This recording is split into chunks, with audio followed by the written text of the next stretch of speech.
Bonjour les amis, bonjour les abonnés de la chaîne. Ça faisait un petit moment que j'avais plus fait de vidéo, mais bon là comme la rentrée approche, petite vidéo avant la rentrée. Donc on est le dimanche 26 ou 27, ouais 27 août le dimanche. Et je profite d'une petite balade et d'un peu de calme. Le long du canal. Que ceux qui ont vu les vidéos précédentes doivent reconnaître évidemment.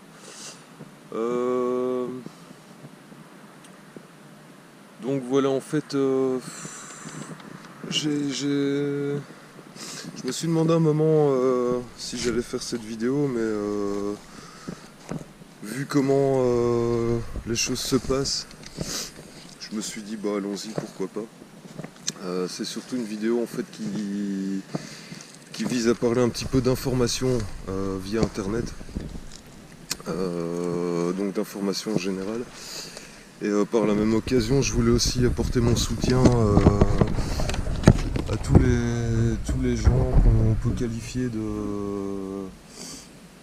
C'est des termes que j'aime pas beaucoup, mais bon, on vit dans un monde où tout doit être catégorisé, tout doit rentrer dans une case, aux lanceurs d'alerte,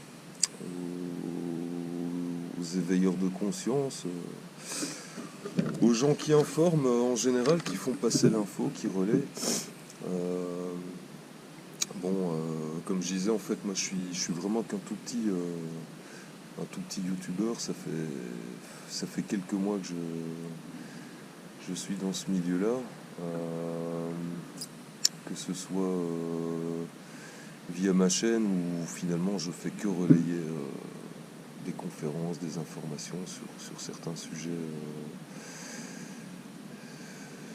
essentiels, on va dire. Ou via même d'autres réseaux sociaux comme on va dire Discord ou les Hangouts. Bon, après quelques mois, ça permet de se faire une petite idée sur ce milieu. Donc voilà quoi. Donc avant tout, tout mon soutien donc, à ces gens qui essaient de faire un boulot d'utilité publique, on va dire. Relayer des informations, avertir les gens. D'autant que je me suis dit avant la rentrée, on sait tous que la rentrée risque d'être chaude, notamment en France. Donc merci aux gens qui ont voté Macron, aux 14% de crétins qui ont voté Macron. Bref. Ceci dit, donc par rapport à l'info, hein, quand on traîne un peu dans ce milieu du net, on peut, où que ce soit, je dirais à l'extérieur, mais principalement sur le net, on se rend compte qu'il y a une certaine censure qui s'intensifie, surtout ces derniers temps. Alors ça peut prendre différentes formes. Donc je connais certaines personnes qui ont ce qui s'appelle des strikes. Donc en fait, soit des vidéos censurées ou des chaînes qui sont carrément censurées. On vous donne des raisons, hein, soi-disant pour utilisation de copyright. Ce qui est amusant parce qu'en général les gens utilisent des petits extraits d'interviews, de documentaires qui sont diffusés sur les télévisions publiques. Et donc du coup c'est la télé publique, donc c'est diffusé et c'est déjà financé par la redevance des citoyens. Ou alors on a affaire aussi dans un autre cas de figure à des strikes qui se font par l'intermédiaire de ce qu'on appelle des trolls. Vous allez, je sais pas, diffuser une information qui ne plaît pas à certaines personnes ou sur des sujets sensibles. Et ces gens vont débarquer en masse, signaler à YouTube votre chaîne. Et puis voilà quoi. Ou alors c'est une personne, un pauvre crétin qui va s'ouvrir 12 comptes et qui va faire 12 signalements, quoi. C'est vrai qu'il y a des gens qui n'ont pas grand chose à faire d'autre de leur vie que de s'ouvrir des comptes en pagaille et d'aller faire chier les gens qui font le boulot. Enfin bref, se reconnaîtront les gens concernés s'ils regardent. Sinon les autres savent de qui je parle. Donc en fait on peut aussi peut ressentir ces derniers temps là, surtout avec l'histoire des vaccins, ce genre de choses, ça s'intensifie vraiment cette espèce de guerre d'information. Et quand on sort d'internet, on se rend compte que bah, l'État suit aussi par ses relais, donc courroie de transmission du pouvoir, c'est les médias dominants. Donc eux font aussi appel à une certaine censure ou des mensonges par omission, ce genre de choses. Alors on va assimiler les dissidents entre guillemets ou les gens qui réinforment à des terroristes, à des complotistes, ou enfin vous connaissez, hein. Ou alors on va instaurer en fait une manière dont le citoyen doit penser. Donc par exemple le décodex, ou alors l'État va lancer des sites comme ontemanipule.fr. Donc c'est-à-dire que ces gens-là considèrent que les gens sont pas assez matures pour se faire leur propre idée. Donc écouter diverses sources, faire des recoupements, faire les déductions qui s'imposent. Non, là c'est... On vous dit carrément comment il faut penser. Et si jamais vous consultez des sites qui vous disent le contraire, c'est... Voilà, on en revient aux appellations, vous êtes suspect, complotiste, antisémite, fasciste, tous ces magnifiques qualificatifs qui vous décrédibilisent. Donc c'est aussi pour ça, il serait temps d'un peu sortir de ça. Donc, j'espère qu'il y a l'une ou l'autre personne qui va quand même un peu percuter, quoi. Si ça peut ne fût-ce qu'ouvrir les yeux à une personne, c'est déjà gagné. Maintenant, quand on parle de ces chercheurs de vérité, il faut savoir que c'est quand même des gens... on va pas généraliser parce que c'est un peu comme partout. Il y a toujours des brebis galeuses, mais sinon les vrais, les gens un peu sérieux, faut savoir qu'ils s'appuient sur quand même des informations sourcées, quoi, qui sont souvent validées et qui proviennent soit on va dire d'archives qui sont déclassifiées, soit par l'État lui-même, ou alors des programmes officiels reconnus, comme que ce soit des ONG, des États, ou alors des organismes officiels. Donc il suffit d'aller consulter les publications de ces organismes pour aller trouver la source. Donc par exemple, même si on s'intéresse maintenant à l'Union européenne, il suffit d'aller consulter, je veux dire, les déclarations des dirigeants de l'Union européenne, ou alors carrément les traités, le contenu des lois et compagnie. Donc là, il n'y a vraiment pas possibilité d'être taxé de complotiste, mais souvent les gens qui suivent les médias sont un peu paresseux, donc c'est fatigant d'aller consulter, de lire un traité, ce genre de choses. Et c'est pour ça que souvent les lanceurs d'alerte vous donnent les sources directement pour pas perdre votre temps. On va vous dire voilà, concernant par exemple la sortie de l'Europe, allez voir les traités, l'article 50. Voilà, il suffit de taper article 50, vous n'allez pas passer. Les gens qui sont un peu paresseux vont pas passer 3 nuits à trouver où ça se trouve, quoi. Donc, voilà, quoi, vous voyez un petit peu de quoi je parle. Maintenant, les sujets un peu, je sais pas, la promulgation par exemple si on a quelqu'un comme Par exemple, Marion Sigaud qui va vous dénoncer qui va vous parler du projet de droit sexuel. Eh ben, elle s'appuie sur des publications de l'ONU ou d'ONG euh, qui font la promotion d'ONG, excusez-moi, des ONG pro-LGBT qui véhiculent les idéologies promues par la doxa. Donc c'est pas du... Elle a pas sucé ça de son pouce, quoi. Je veux dire, les sources existent. Et puis on se retrouve face à des gens, oui mais non, tu rêves, t'imagines, c'est de la science-fiction. Enfin bref. Bon, on a aussi, je parlais de l'Europe, quand il y a des gens comme François Asselineau qui vous font des conférences ultra sourcées, ultra complètes, euh, qui parlent de la dictature fasciste de l'Union européenne, c'est pareil, je veux dire, sont des sources qui se trouvent dans des documents déclassifiés, des choses officielles. Il va chercher dans les programmes de l'Union européenne. Donc, bon.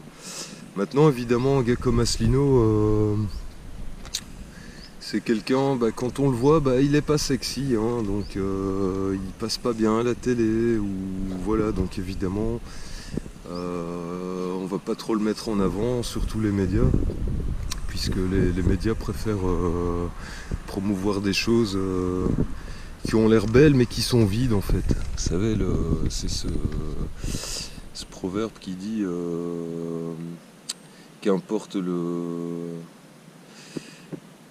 contenant, enfin bon bref, vous voyez ce que je veux dire, hein, on fait attention à l'aspect extérieur et en fait on s'en fout du contenu, quoi, même si ce contenu est tout à fait 100% travaillé, sourcé. Donc enfin voilà. On a aussi des gens, par exemple Olivier Delamarche, Olivier Berruillet, un Oti Jovanovic, eux qui s'occupent un peu plus de dénoncer le hold-up de la haute finance des banques, tout ce qui vise en fait à dépouiller le citoyen de son épargne, juste pour renflouer des banques privées, quoi. Et bon, on a beau être au courant, mais la plupart des gens trouvent ça normal. Enfin, je sais pas. Mais il y a eu ce hold-up là en 2008, cette soi-disant crise. On sait que dans peu de temps, on va assister à une autre crise qui sera d'une envergure beaucoup plus importante que celle de 2008, franchement. Mais bon, les gens laissent quand même encore leur argent sur les comptes, quoi. Enfin, je sais pas. Enfin, mais bon, y a suffisamment de gens qui parlent de ça, qui avertissent, qui essaient d'avertir. Voilà. C'est juste que le jour où ça se produira, il y aura quand même des gens qui vont tomber de haut. Et, c'est un peu triste pour eux, quoi. Mais c'est pas grave. C'est pas grave. Ils auront pas voulu écouter les avertissements. Ils auront pas préparé le truc. Et tant pis pour eux. On a aussi des gens tels que monsieur Philippe Gendroc, ou alors madame Claire Sévrac, malheureusement qui nous a quittés récemment, ainsi que Corinne Gouget, qui eux sont plus axés sur tout ce qui est, je dirais, des choses concernant la santé. Big Pharma, les lobbies, les lobbies des médicaments. Ces gens-là aussi, ils font le boulot, ils vont chercher des rapports indépendants de chercheurs américains, des chercheurs reconnus, pas des petits rigolos. Évidemment, il se fait que la plupart de ces enquêtes sont pas encore traduites chez nous. en Europe, en français. Donc bon, ils font le boulot, ils creusent où ils ont fait le boulot. Et là, bah, on sait à quoi s'en tenir. Et ces derniers temps, surtout avec la volonté d'imposer la vaccination obligatoire en Europe, donc non seulement en France, mais aussi en Pologne. Bon, là en Pologne, on a pu voir que les Polonais ne se sont pas laissés faire, hein. Ils sont sortis pendant une semaine dans la rue en nombre massif et le projet n'est pas passé, quoi. Donc c'est amusant. On vous dit bah il faut vous vacciner pour votre santé et à côté de ça à côté de ça, on a des pays comme la Suède en fait qui suppriment justement cette obligation vaccinale. Donc ça reviendrait à dire que bah, nous, Belges ou Français, bah, on n'a pas la même composition que les Suédois. Voilà, je suis content de l'apprendre. Bon, bref, vous aurez compris, je ne vais pas continuer une énumération infinie parce que concernant un peu tous les sujets, il y a des gens qui font le boulot. Donc, qu'est-ce que je pourrais encore dire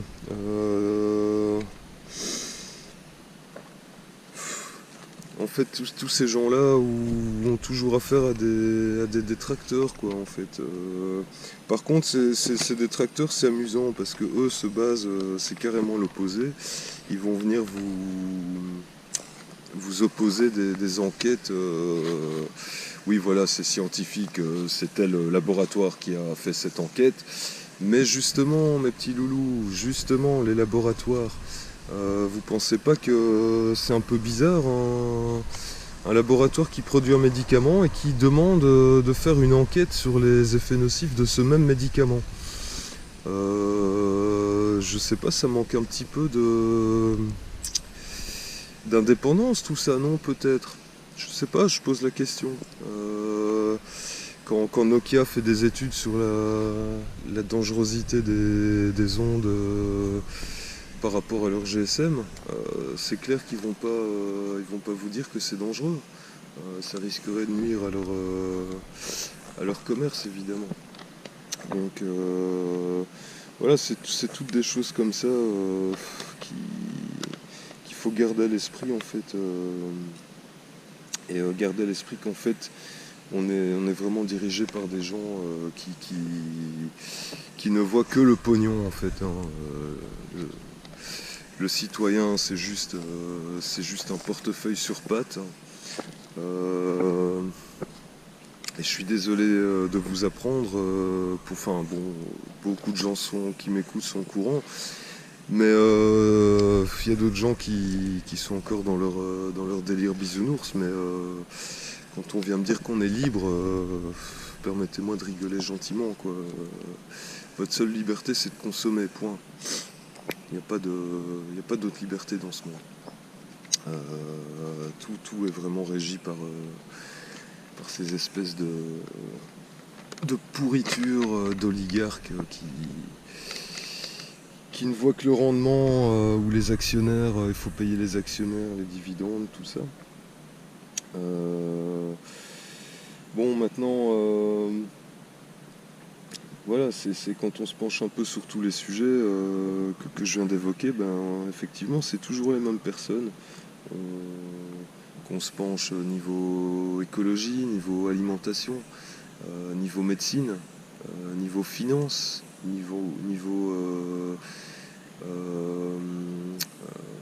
complexe militaire ou industriel. C'est toujours quoi qu'on prenne comme sujet, quand on s'y penche un petit peu, on remonte toujours au même responsable. Donc je rappelle, hein, le lobby pharmaceutique, le lobby militaire ou industriel, l'agroalimentaire, le lobby bancaire. Bon, quand je dis le lobby bancaire, je parle pas du petit banquier qui est au coin de votre rue, hein. C'est les gens, je parle des gens qui créent la richesse, qui eux ont vraiment sont au-dessus de tout ça, quoi. Donc, et là, évidemment, ces gens ont une certaine idéologie. Ils veulent détruire un petit peu, je dirais, les racines. Et tout ça se fait par les médias. Hein. Faut pas être naïf en pensant que la pluralité de la presse existe encore. C'était peut-être le cas il y a 50, 60 ans, mais là, c'est fini. Hein. C'est pareil, on se penche sur les gens qui possèdent les médias. C'est toujours les mêmes groupes.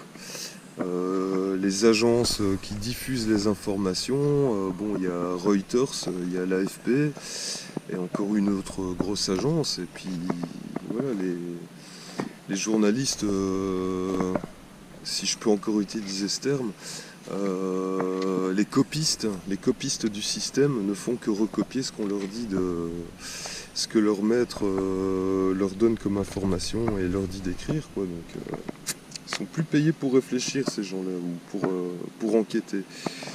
Ou s'il y en a, il y en a encore, mais ils sont pas dans les grands journaux et c'est une minorité. Et souvent c'est ces gens-là qu'on essaie de décrédibiliser ou qui ont des problèmes. Comme très récemment ce journaliste allemand qu'on a retrouvé suicidé, c'est amusant encore une fois. Et ce mec avait quand même balancé des infos assez croustillantes quelques temps auparavant. Donc je voulais aussi, pour terminer, pour pas faire trop long,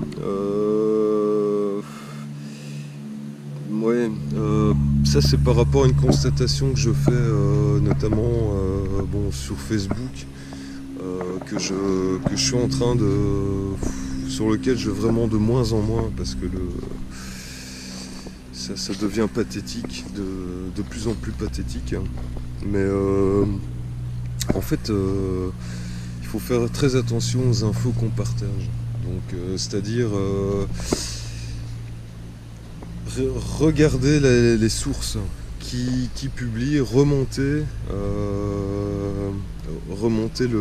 l'origine, jusqu'à l'origine de la publication, et si possible recroiser aussi les sources, quoi.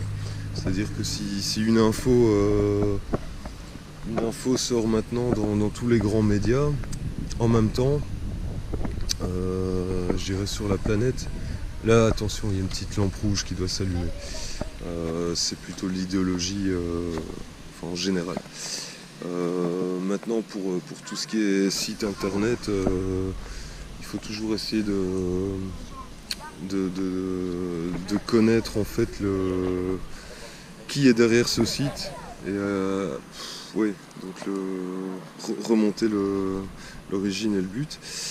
Par exemple, souvent je vois des gens qui publient des posts provenant soit du Gorafi ou de Nordpress. Bon, je rappelle encore une fois que Nordpress, c'est le Gorafi belge, donc c'est des infos qui sont tournées en dérision, c'est des infos bidons. Et les gens qui sont dans justement le partage d'infos, dans la volonté d'ouvrir les yeux aux gens par rapport à des sujets sensibles,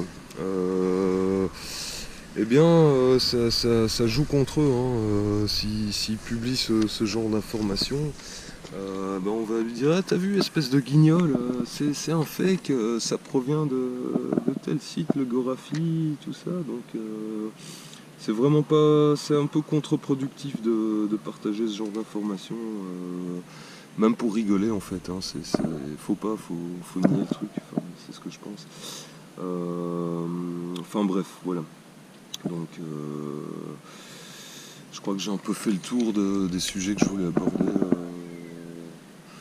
dans cette petite vidéo, sachant que il y en a quelques-unes qui vont encore suivre.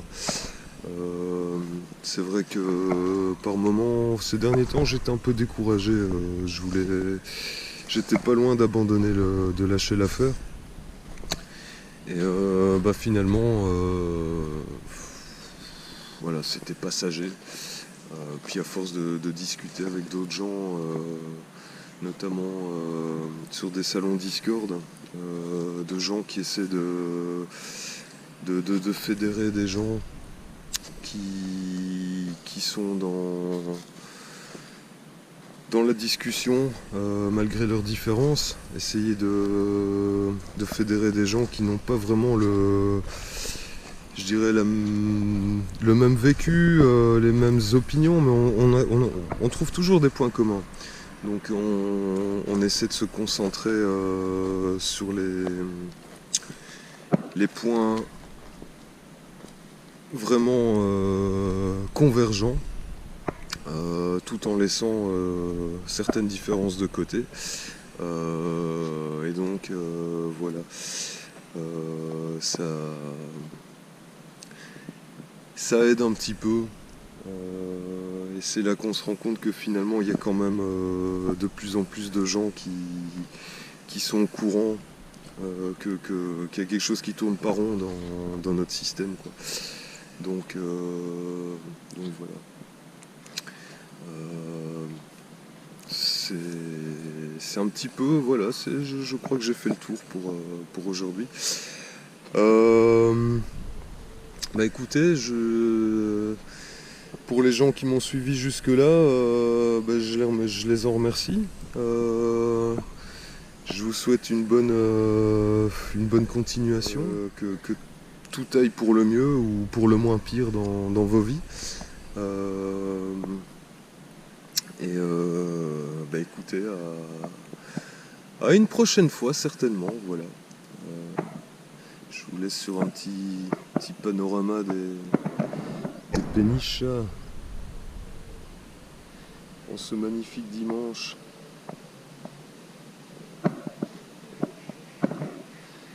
Et ah oui, sinon vraiment là c'est le mot de la fin. Mais ce qu'il y a aussi, c'est qu'il y a beaucoup de gens. Oula, c'est bon, ils sont passés.